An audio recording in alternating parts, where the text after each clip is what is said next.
Good afternoon, everyone. We're ready to begin the hearing. I welcome everyone to City Council chambers. I'm Councilman Ed Reisinger, Chairman of the Land Use and Transportation Committee. My one and only ground rule that I have is that if you could make sure you turn off your cell phones or put them on mute or vibrate to give courtesy to those who are going to testify. I will start that I have Councilman Leon Pinkett to my far left. To his right is Councilwoman Mary Pat Clark. Thank you, Mr. Chairman. Second to my left is Councilwoman Mary Pat Clark. No, I mean Councilman Ryan Dorsey. There is a resemblance. I kept looking at her and I apologize. Councilman Ryan Dorsey. To my immediate left is Vice Chair of the committee, Councilwoman Shannon Sneed. To my far right is Councilman Robert Stokes. And to his left is Councilman Eric Costello. Thank you, Mr. Chair. Representing the Council President's office is Rebecca Simmons, who is the counsel for the City Council. Also, we have Nina Thumlis representing Mayor Jack Young's office. And also, I have Matt Peters, who is the staff person to land use. Jennifer Coates is out on sick leave, so let's keep her in our prayers. So Matt's is taking her position until she comes back. We are on City Council Bill 19-0423. It's the purpose of permitting, subject to certain conditions, the establishment, maintenance, and operation of a parking lot on a portion of the property known as 2700 Madison Avenue, the portion being known as 3002 East Drive as outlined in red or the accompanying plat. This public notice requirements have been met, and at this time, I will ask the chair, I will ask the Department of Recs and Parks, it's an administrative bill, and again, I ask that you turn off your phones to give courtesy to those who are going to speak. So, Recs and Parks? Someone? Hi, I'm Jenny Morgan, the Legislative Liaison for Baltimore City Recreation and Parks. Good afternoon. Adam Borman, who's our Chief of Capital Development, is going to lead the presentation for us. Good afternoon. This parking lot is being proposed in association with improvements to the Druid Hill Aquatic Center. The parking that we are showing here are required by code as part of the improvements made to that pool. Do you have a presentation or anything for the committee? No, I do not. Okay, go ahead. To this point, we have gone through the Site Plan Review Committee and Planning Commission and gotten full approval on that end. It should be understood that in this case here, we are only proposing 79 new spaces that would be in association with 56 that are shown on the street.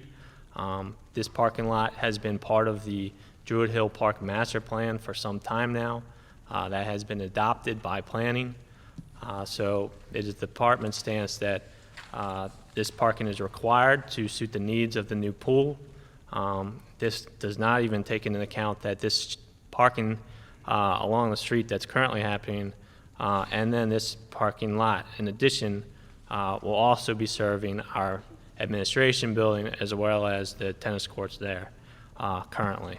If you ever come by in the summertime, you'll see that there's all kinds of issues with stacking, and it's really a pedestrian issue getting people safely to and from the pool. So for those reasons, we wish to have your support in passing this ordinance. Yeah, I'm going to call one the councilman who represents that area, but I do have a letter from the Greater Remington Improvement Association that they have some concerns, and what they're saying is that they have not, the community did not receive any kind of presentation, which they deserve, and so you really don't, I don't see anything here, but regards to that property, which is going to be graded, it's open space, how many trees are going to be cut down, and have you talked to the community or the council person? Let me start with the community first, when we discussing how many trees are going to be cut or are they going to be placed? Because I don't see that anywhere. Go ahead. Sure. So first and foremost, there were numerous community meetings during the design process. This design phase has kind of been over a number of years now. We did not specifically point out to any specific community associations, but there were larger meetings held at our headquarters throughout that time. The space in which the parking is proposed is generally open lawn. It's relatively flat.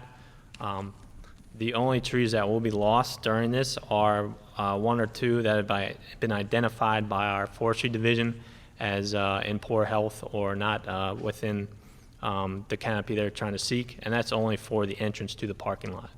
Of course, there will be stormwater management facilities and other greening, including, I don't have a count here, but a number of new planting trees in and around this new parking lot. But you will be taking down some other trees? Yeah, there's like 2 or 3 that would conflict with the entrance. Okay. And you haven't talked to the community in regards to any of this? You're saying it's a master plan. I'm not being disrespectful. I just want to add, and I'll turn it over to my colleagues, is that, you know, Rexon Parks just doesn't work for the administration, okay? You have council people here, you have the constituents who's going to be affected by this.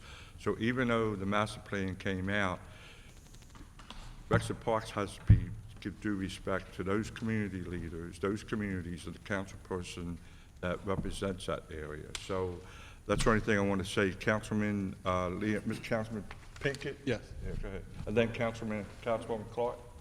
Yeah, I do. Yeah, okay. So, thank you, Mr. Chair. I want to state right from the top that anytime we're talking about creating parking, and in any of our parks, I have a natural aversion to. So I'm just going to be honest and forthright that when somebody's proposing parking, you have to go above and beyond to prove to me the necessity of creating that park. And so having said that, I am sensitive to the fact that we are enhancing the aquatic center at Druid Hill Park, and with the hope that it will attract more individuals to utilize that space, and which means that there might be individuals who are utilizing motor vehicles to get to that park because of the lack of public transportation to that area. I know that I experienced similar challenges even with Roosevelt Park and the use of that swimming pool and the lack of parking associated with that. But I know that I made it clear from when I was first presented with this project, and to Rexon Park's credit, I have seen the project. As a matter of fact, I think some of the spaces have been reduced as a result of some of the meetings that we've had.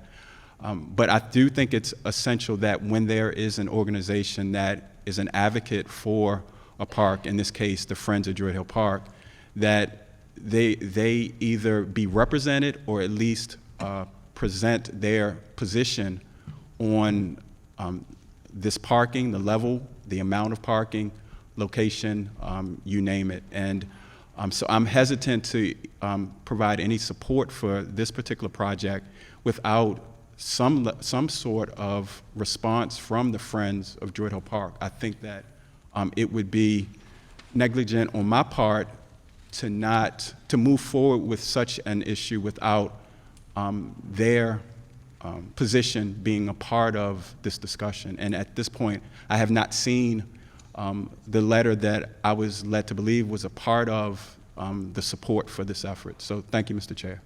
Councilwoman Clark?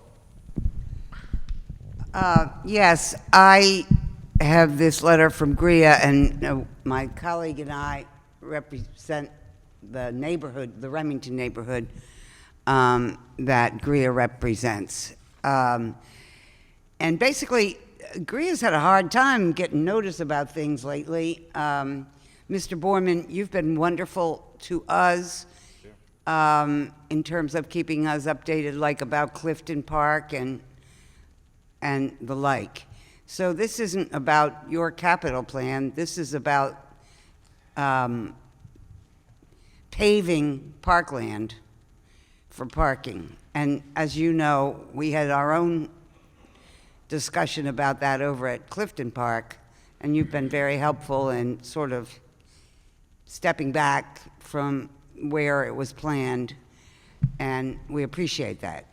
So what I would ask, just as, and I'm sure my colleague will agree with me, GRIA has been very involved with Druid Hill Park. They've sort of been the leading group on the east side of the park that worked with the Friends of and other people to do this whole bike route that circulates the park so that people all around the Druid Hill Park have better bike access, and you see all the signs of that now. Sure. So I would ask that this letter says, please hold up until there's a presentation to GRIA. And I would ask that that happen. Hold up. I've got a bill here I'm trying to do just to have trees saved, and I can't get it out of Reckitt Parks. I don't know why it's all been approved otherwise, but this is part of the same environmental concerns. And so thank you for the work that you do and for working with communities. I've seen that happen directly over there at Clifton Park, and thank you for changing plans. And thank you for changing plans across the street from that proposed parking lot around that stadium. I know that's been extra work, but we appreciate you taking the time to do it. My pleasure. Anyone else? Yes, sir. Yeah, Councilman Dorsey? Thank you, Mr. Chair. I read over, I think most people in the room already know that I am like abhorrently opposed to this bill. I think this is a terrible, awful idea. And just, I want to make a couple comments on why that is and just things that I've been ruminating on. First of all, I read the Department of Rec and Parks bill report on this. It says, for the purpose of providing a safe environment, there is nothing that I could argue under the sun that explains to me that providing more access for vehicles makes anybody safer in any way. We're facing a greater number of auto fatalities in this country than ever in history. There's nothing about creating greater accessibility for automobiles that could possibly be construed as being in keeping with the purpose of providing a safe environment. Of all places, this belongs nowhere near a public park and public open space where people are supposed to be able to freely and safely enjoy recreational access. In the department's own report, it says, along this drive corridor, vehicles travel fast. There's nothing about this plan that deters that. There's no reason logically to believe that this doesn't make the whole of East Drive less safe for everybody. A couple of raised crosswalks cannot possibly, in one very targeted area, cannot possibly mitigate the concern that would be created by encouraging even greater numbers of vehicles to drive through the park to get to this destination. There's just no world in which we create greater destination, a greater destination for automobiles, but don't also create greater dangers related to automobiles arriving at that destination and along the pathway to that destination. It just, that's not a reality that exists. There is no way that we can argue that that the purpose of improved public health through access to recreational opportunity is not inhibited by people in that recreational area being exposed to greater volumes of carbon emissions from automobiles. The two are in direct opposition to one another. There is nowhere I can find that we can argue that that access to free on or off street parking anywhere in the city has increased the value of any adjacent land anywhere in this city. In fact, the places that I know in this city where parking is the most constrained in South and Southeast Baltimore is where we have the highest yield of tax revenues from the city. So there's no economic argument to be made that increasing street parking or off-street parking is going to be of benefit to the city. And I cannot find a single example where a successful city, where a thriving city, anywhere else, is increasing parking in their public parks. There's not a parking space that I'm aware of in Central Park in New York. There's not a parking space that I'm aware of in the Tiergarten in Berlin. There's not a parking space that I'm aware of in the Tuileries in Paris or in Centennial Park in Chicago. Not a single parking space to be found. Baltimore City is struggling in a lot of ways and should do everything that it can to follow the lead of successful cities around the world. And at a time when we are struggling to provide recreation opportunities to people in this city, the idea that we would spend money to do something that no other city in the world is doing, it just boggles the mind that we would even be considering this, that this would even come to the table. The argument that this is something that needs to be done because of increased usage capacity in a building is something that should easily be remedied through asking for a variance on these stupid mandatory parking requirements that we have throughout the laws in the city, in which is an effort I'm currently engaged in, and the planning department is already engaged in reviewing and looking to modify.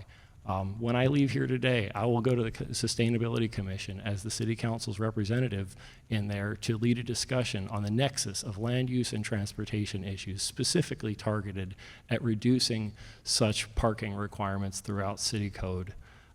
There's just nothing about this that I find supportable, even remotely. And I would really encourage my colleagues here today and everybody to say, if we're not looking at the truth of health and safety and best practices from around the world and economic conditions, like what is it we're actually paying attention to as actual guidance?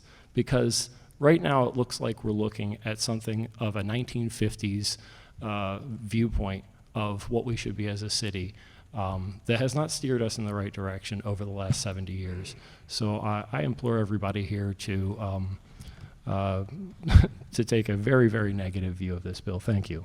Thank you, Councilman. Before I call my other colleague, I just want to state that, you know, the President Brand Scott, separated land use and transportation, and I strongly believe that when matters like this is that there should be some sort of communication with the Chair of Transportation and also regards to Complete Streets manual. So I just wanted to throw that out there.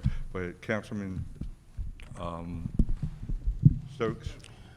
I agree with my colleagues from the 7th and the 14th district. Greer actually covers the 12th district, and I know at one time Greer probably had the highest vacancy in the city, and I know how hard that community had worked to get to this point. So I agree with my colleagues that we need to defer this first before we move forward on it. Thank you.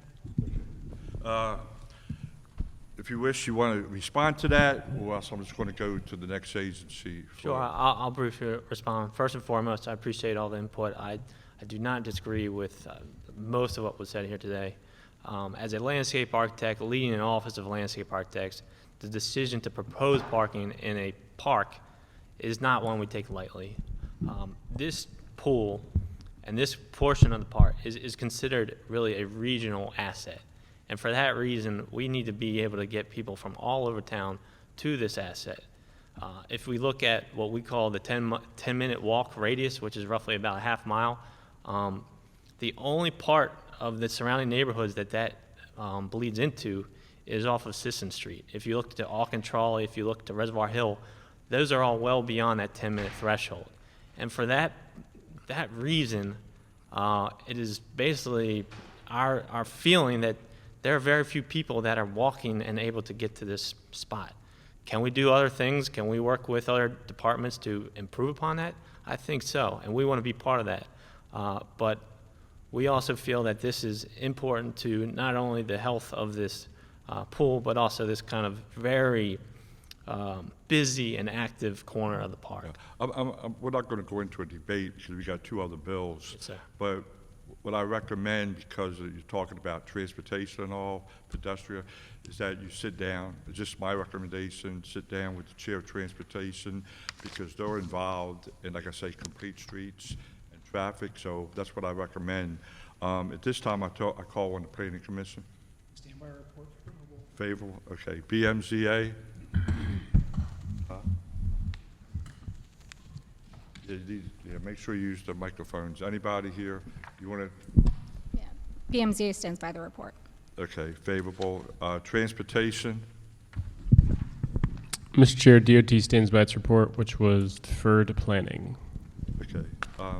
You can have a seat if you wish. Yeah. Thank you very much. Law department? We stand by our report. It meets form and legal sufficiency. HCD? May I ask a question? DHCD stands by our report and recommends approval. Okay. Councilman Dorsey? Thank you for the law department. Does this require public posting, like a large sign, big print, like other conditional uses? It is a conditional use, so it requires all the same things all the other conditional uses require, so. I ride my bike past here like at least once a week, and I've never seen anything posted there. Is it there? Did I just miss it? Yeah, it's big. It's big. Okay. BDC?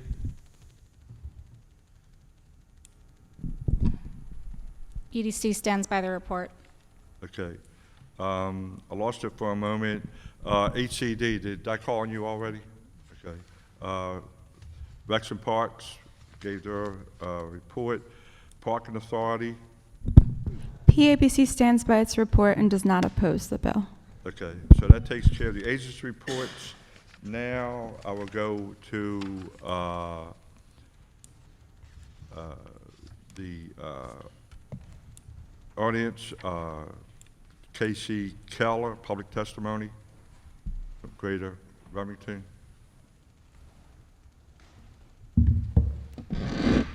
Hi, everyone. Oh, I'm shorter than I thought.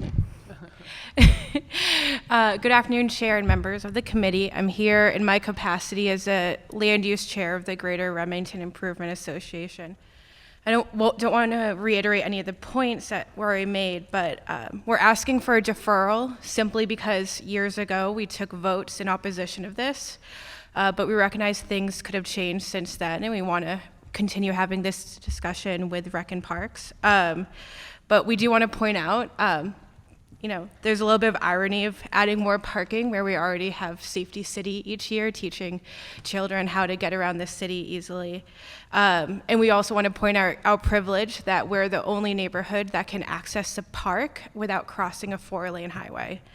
So I also want to note, as a member of the Druid Hill Pool, that there's a lot of parking heading up into the community, to the park, at the Boy Scouts and Steve Silver. So we really want to continue this discussion with Rec and Parks, welcome you to our land use meetings or our general meetings. But this adding more parking to this area goes against our mission for our neighborhood plan to make it safer for walking and biking and taking the bus and other forms of transportation, and that we want to continue this discussion. So I hope that you will consider our request for a deferral. Thank you. Thank you. William Washington. Good afternoon. Good afternoon. I'm speaking as a private citizen. I live to the northwest of the area in East Arlington, and I regularly use the park just to walk around, not as part of any exercise regimen. And when I think back to the destructive decisions that have been made since they decided to cap over part of Druid Hill Lake, it's just part of a series of decisions that have been destructive to the park. For instance, you have 10 lanes of traffic around the park, around at Fulton and Ocean Diwali and McCullough. Okay. I mean, that's almost as many lanes of travel that you have at the Route US 70 695 interchange. Okay, that makes it prohibitive for use, basically for the nearby communities, such as Parkview, and I think that is proven to be very destructive to that community, which is bordered by Fulton Avenue,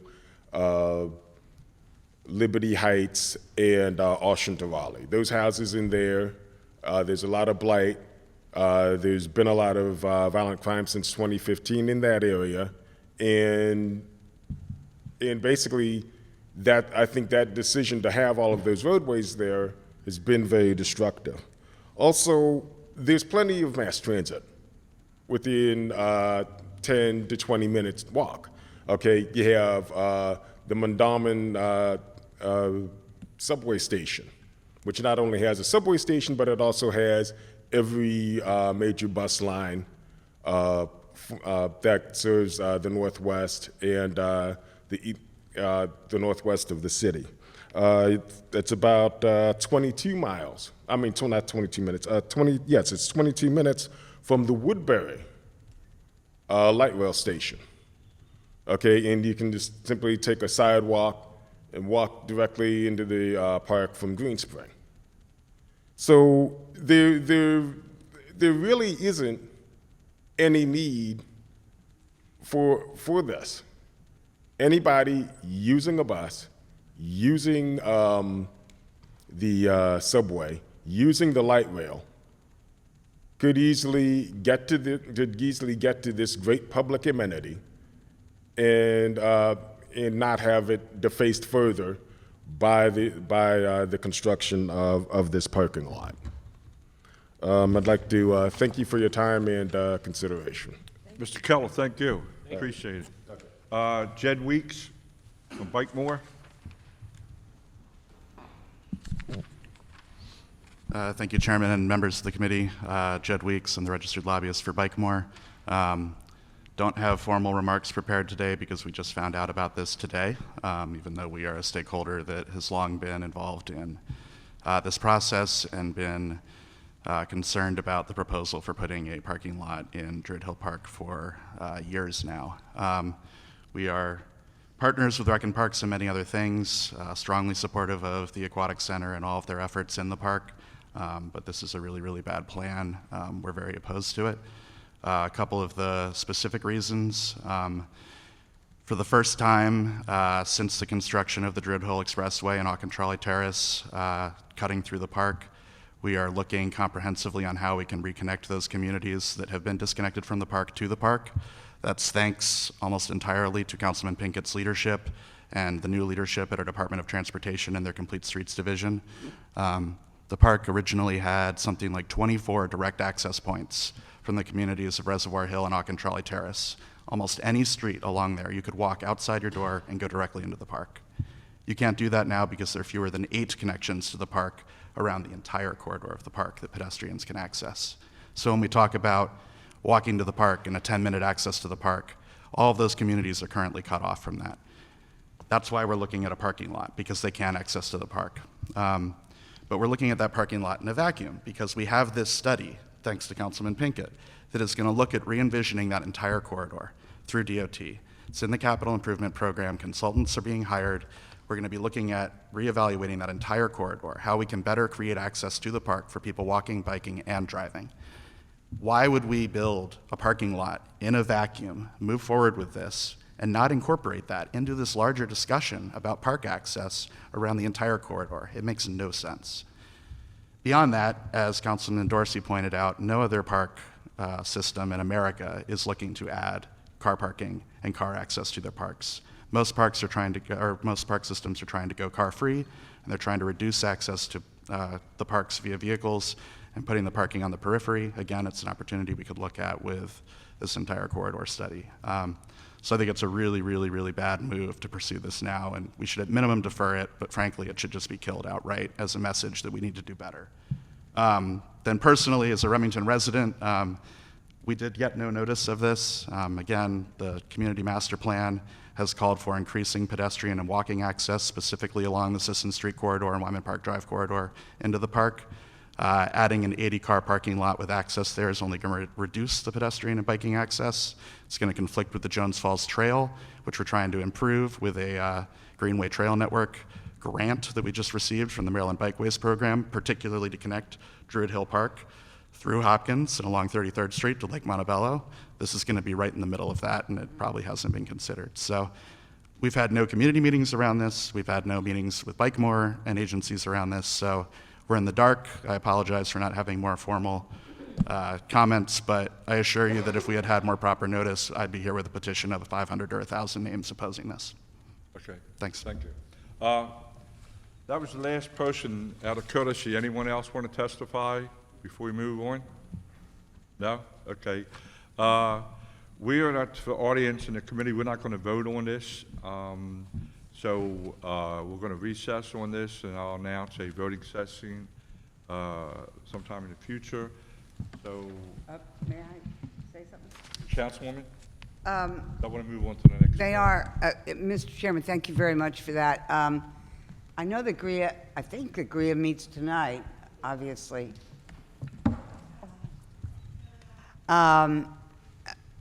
But that means it's another month before they have a regular. It's not our responsibility not to be rude, Councilwoman. I don't consider you rude, Mr. Chairman. I'm just saying that I think we agreed that there needs to be a presentation to GRIA. It could be a special meeting or whatever is decided, but we really need that to be honored, period, before we come back here. Yeah, I agree. Thank you. Thank you, Councilwoman. We will now go on City Council Bill 19-0445. This is the purpose of permitting, subject to certain conditions, the conversion of a single-family dwelling unit to 2 dwelling units in the R7 zoning district on the property known as 817 Chauncey Avenue, as outlined in red on the accompanying plat. Before we go into agency reports, Councilman Pinkett, you're the sponsor of this.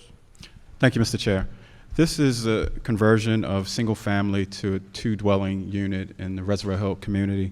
While we as a community within Reservoir Hill are sensitive to our desire to have single family dwellings, we take it seriously when we're presented with proposals to convert those single family dwellings to multiple units.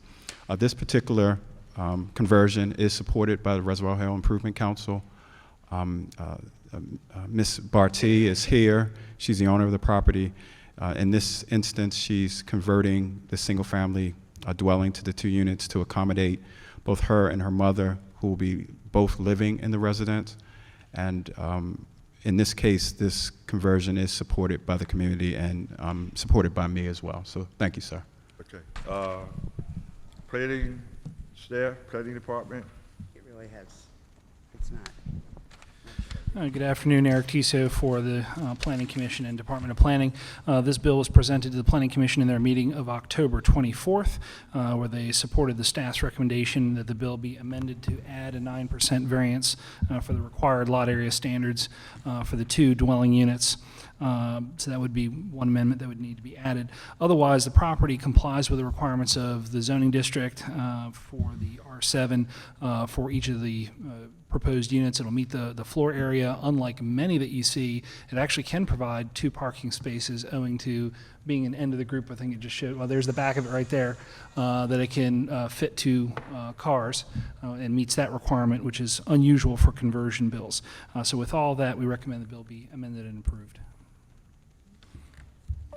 Okay,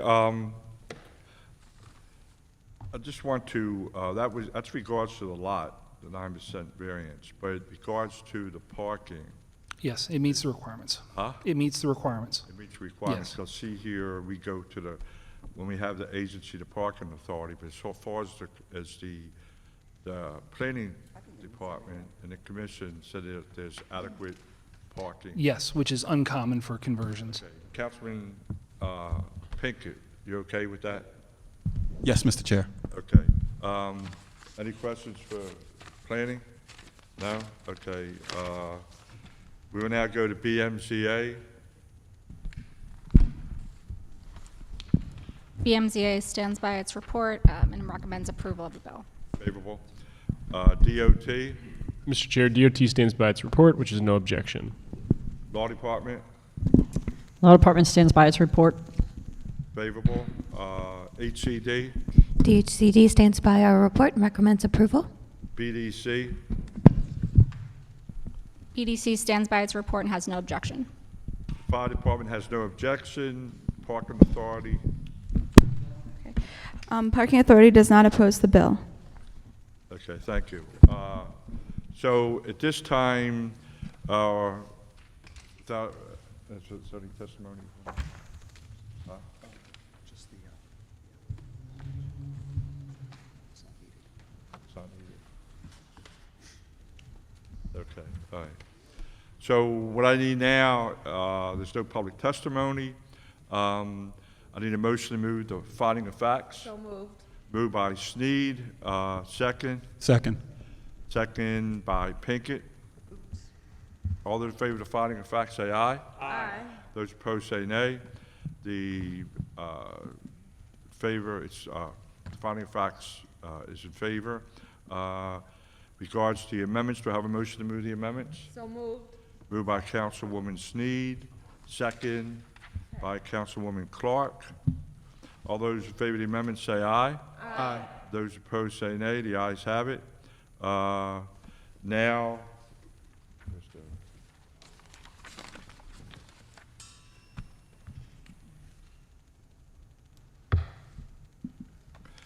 do I have a motion? Thank you. Do I have a motion to move the bill as amended? So moved. Moved by Councilwoman Sneed. Second. Second. Second by Pinkett. Reisinger votes yes as amended. Sneed? Yes. Sneed is yes. Clark? Yes. Clark is yes. Costello? Yes. Costello is yes. Dorsey? Yes. Dorsey's yes. Middleton called. She said she'll probably be late. She's absent. Pinkett? Yes. Pinkett is yes. Stokes? Yes. Stokes is yes, so we have 1, 2, 3, 4, 5, 6. We have a 7 yes with 1 absent. The bill passes as amended and will come out January the 27th for second reading. This concludes City Council Bill 19-0445. We are now on City Council Bill 19-0454.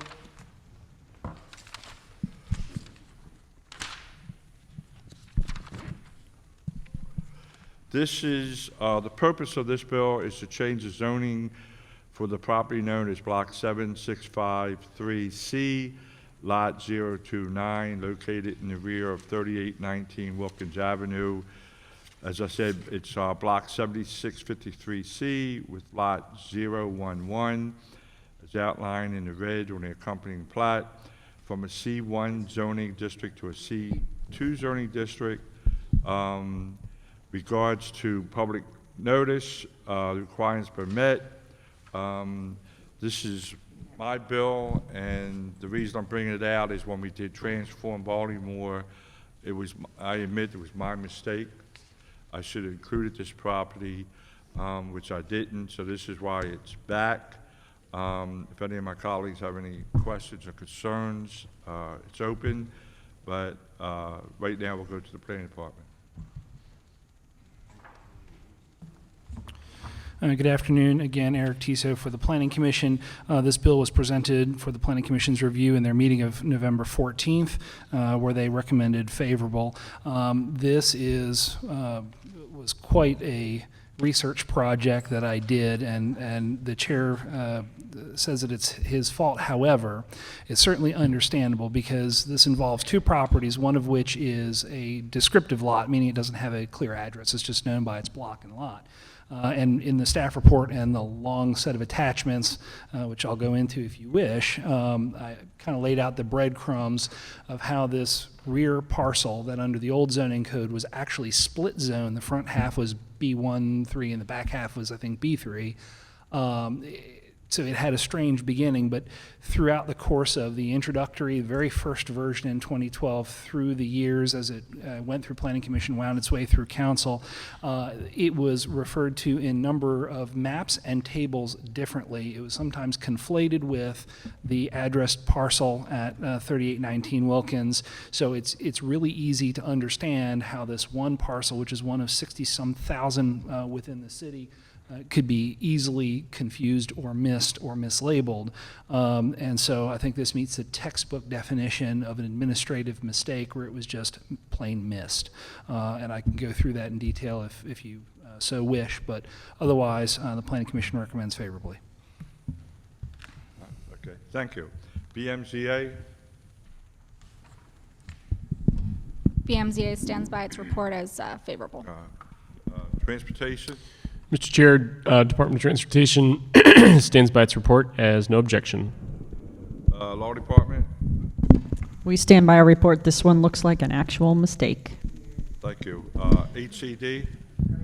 DHCD stands by our report, no objection. BDC?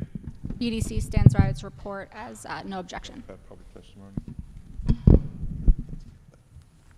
Okay. If there is no public testimony, do I have a motion to move the finding of facts? So moved. Moved by Dorsey. Do I have a second? Me, second.